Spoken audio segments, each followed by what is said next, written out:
And behind all the joy and excitement of the World Cup, the host country has been the subject of a lot of controversy and criticism. And suddenly today, we're hearing about a surprising last-minute move. FIFA says alcohol sales have been banned at all the stadiums used for the tournament. The CBC's Hilary Johnstone is working on this story. She joins me now. So what can you tell us about this decision?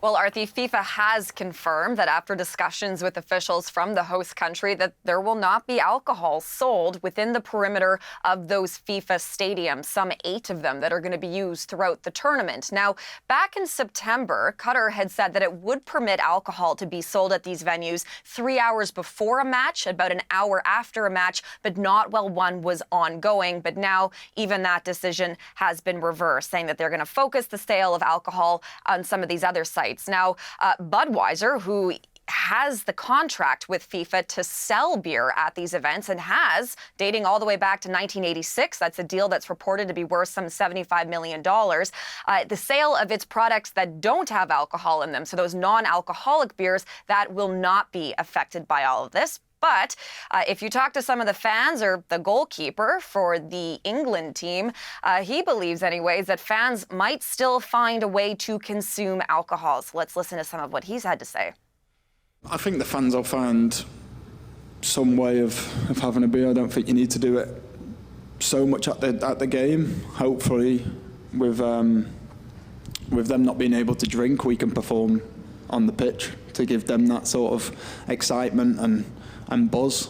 But we also have to respect the rules and continue to work, so we'll put pressure on ourselves to entertain from the football pitch.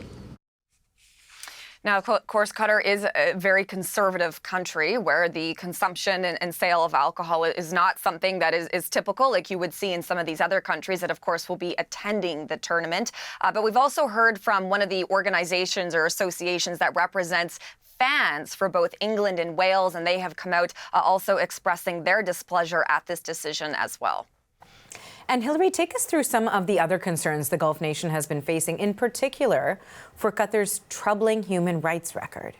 Right. So Amnesty International has certainly expressed some concern when it comes to some of those migrant workers who have been helping to build all of those stadiums and new metro systems, some of the hotels that both fans and players will be staying in.